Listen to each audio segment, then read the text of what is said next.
Hey guys, this is Sunil here. Thought I'd make this video to go over a hot topic that's going around in the GTM space. Is Clay still worth using in 2026? Now, a couple of months ago, if you were running outbound and if you weren't on Clay, people looked at you funny. It was the tool, right? Every GTM engineer stack ideally started with Clay and it worked backward from there, right? Clay was the go-to. Now, I'm seeing threads going, do I need Clay anymore? Is there a Clay alternative? I'm seeing this every day, actually, not even every week. So, what is the answer? Let's actually find it, right? Let's actually answer it. What changed, what didn't, and whether Clay still earns a seat in your stack in 2026. Now, let's first go over what Clay is actually, right? What is Clay and what is it used for? Quick baseline, because half the debate happens because people are arguing about totally different things, right? Clay is a spreadsheet native data enrichment and orchestration tool. You start with a table of rows, people, companies, rows, whatever, right? A base table basically. And then instead of manually looking up each record, you basically build columns that call out to 100 plus data providers and AI models to fill them in automatically. Now, the unlock wasn't one single data source, right? It is waterfall, waterfall enrichment, stacking providers so that if the first one doesn't find an email, the second one tries, and if that fails, the third one, so your coverage increases up to like 90% or more, right? Instead of the usual 40 to 50% you'd get from any one single tool. So that's the core loop. Pull in rows, enrich, score, route, send. Basically, you could do a whole bunch of orchestration, a whole bunch of data orchestration under one roof. Clay became popular because of that, right? You could connect data providers, you could connect sequences, basically build really complex, awesome automations and workflows that made your whole life a whole lot easier. So, yeah. What do people actually build with it, right? Let's dive a little bit deeper into that. A few patterns show up consistently. Lead enrichment at scale, I use it a lot for that, right? You can take a base table, a raw list from Apollo, Sales Now, or whatever preferred data source, and then you can fill in the missing gaps with Clive. You can fill in verified emails, find phone numbers, figure out tech stack, funding data, headcount, whatever your ICP definition needs. So that's lead enrichment at scale. Signal based list. So that's number two. Instead of static targeting, you can have Clay watch for triggers, job changes, funding rounds, hiring surges, tech stack changes, and you can build this dynamically off of those signals. You could also do AI personalization at scale. This is something that I use Clay a lot for. You can pull in LinkedIn posts, company news, website copy, whatever data point you want, right? And you can feed it to a preferred AI model like GPT or Claude or Gemini, and then you can generate a really specific personalization for them, not just first name, right? So you can be super specific with your outreach. And also, you can do multi step orchestration. You don't only, you're not limited to enrichment. You can push directly to your outbound tool, such as a sequencer, right? May that be smartly, instantly, email bus, and whatever. Your CRM, your Slack, whatever that is needed, right? The full find, enrich, score, route, notify loop. It's all in one place. So if you've used any GTM tooling in the last 2 years, odds are you've seen Clay table behind at least one of those, right? You've seen Clay. So yeah. Now, if it's capable of doing all this, why even debate using it? Now, I think there are two core reasons to that, in my humble opinion. Number one, the pricing changes. Before, there were three main tiers, right? Starter, Explorer, and Pro, running on one bundle credit system. There was just one credit system. Pro was $800 and was the only self-serve tier with CRM integrations and HTTP API access. After that, Clay collapsed it, right? Clay collapsed that down to two self tiers, launch at $185 per month, and growth at $495 per month, as you can see. And there is a free tier plus an enterprise plan. And the credit system got split into two: actions and data credits. So it now costs you credits to run actions like enrichment steps, workflows, AI calls, data exports, all that, right? And that's where the debate started. So that's number one.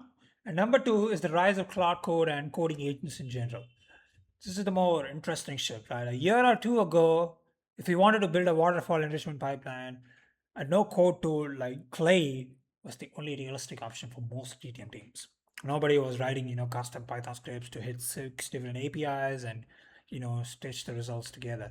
Non-coder teams, non-technical teams didn't have easy access to building pipelines like this.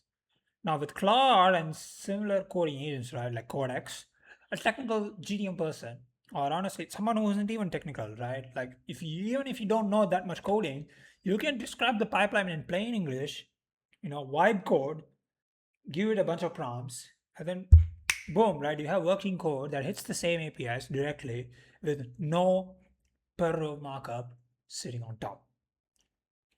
That's where the tension begins. Clay's core value used to be you don't need to code this, you know, even non technical teams can use this, right? But Cloud Core and Codex, coding agents like those, they've just made you don't need to code this to, they've made that factor a lot less, you know, painful or powerful, right? Basically, you can code, right? Even if you don't have technical expertise, all you need to do is start prompting. That's how it looks like now more, right? I hope that makes sense. So yeah. So what is the value? What is the value that Clay still has? Here's where I push back on just build it yourself, right? Okay, we got Cloud Code. Okay, we got Codex. Let me just build Clay by myself. Like, damn, bro, it isn't valuable because it can call an API, right? I mean, you can build that by yourself, but it's valuable because someone already integrated and maintains 150 plus providers. And there's a interface for everything. There's a neat interface for waterfalls, conditional logic, and it keeps all of it working together, right? Even if a provider changes its API underneath you. So if you build it yourself with a coding agent, you're not building a pipeline once, right? It's not build it and you're done. You now have to maintain it as well. You become the person maintaining those integrations, handling rate limits, managing auth, fixing breakage when a schema changes. You got to do a lot of maintenance, right? That's not free. It's a different kind of cost, right? It is your developer's time and money, either money that you pay for a developer or your time instead of your subscription. And there's one more piece that doesn't reduce cleanly to just call an API, right? Clay agent. Clay's built-in research agent. I think this is one of the more, USPs, right? Unique value propositions of Clay. You can point it at a row, describe what you want in plain English, and boom, right? It'll do the research. You can choose whatever AI model you want, may that be GPT, Claude, or Gemini, and then boom, it will start the research process. You can find the person's most recent role change, check if the company uses Salesforce, summarize their last 3 posts, read their LinkedIn, um, analyze the website. Boom, right? You can do whatever you want. All you need to do is prompt the Clay meta prompter. It browses, reads, and returns a structured answer. You don't need to, build a custom scraping logic, or you don't have to build everything from scratch. So again, it's capable of scraping LinkedIn as well, which is a huge advantage. If you point the coding is normally right at LinkedIn's public pages yourself, you'll hit the um, same wall that Clay solved, right? You'll get blocked, but Clay solved for it. they have a relationship with mixed rank that enables you to, scrape LinkedIn reliably. So if you were to build this whole thing by yourself, you need something like that. You need to build that from scratch by yourself, which is like why, right? So the honest framing isn't Clay against Claude Code, right? Clay is enrichment infrastructure as a service, right? Coding agents are a real alternative if you have the engineering time to like own what Clay used to own for you. So you can't just be like, hey, I'm gonna just throw Clay out of the window, right? No, it's not Clay versus Claude Code. You need to like think through it very clearly. So what's the verdict? Is it worth keeping it in your stack or not?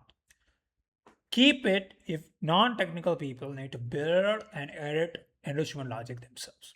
If your volume makes provider maintenance genuinely more expensive to build in-house than to pay for, or if you have already cleared security review and you don't want to reopen it, right? You don't want to deal with enterprise stuff, then just keep it, right? Especially if you have like non-technical people who need it. Because what Clay has enabled us to do is any SDR or any marketing department person can go in and build whatever they want, right? They don't need technical expertise. Now, consider replacing it or supplementing it, right? Ideally supplementing it. If you have real technical GTM or RevOps capacity or capability, your provider needs are narrow enough that a coding agent can, build and maintain a lean pipeline cheaper than Clay's credits. Or if you're already paying providers directly, right, go for, Claude Code and other coding agents. Because at that point, if you're already having your own APIs, you're paying for all those, Clay is only adding a markup on top because you have to pay for actions as well. Also, another thing is if we have a high volume of actions, you need to do like 10,000s or like 100,000, HTTP API calls or something really crazy, then you gotta build something of your own, right? Either replace or ideally supplement it. My honest take is this: Clay isn't dead. It is not, right? But it's not the automatic default it once was. It moved from everyone should have this to this is right. If there are trade offs, that's your team. That's a healthier place for the market to sit in, right? Because real alternatives means Clay has to keep earning a spot. So, yeah, what you can do is if you're on the fence, you can run this test. Pick your highest volume table, the table that costs you the most. You can go to credits, check the consumption, and you can figure it out. Price out what it costs in Clay credits this month, and then set aside some time and see what a coding agent is for the pipeline, for the same pipeline that is. Check costs, compare the real numbers, and then make your decision. That's what I would recommend. With that being said, I hope this video was useful. Let me know if you have any questions. I'll see you in the next one.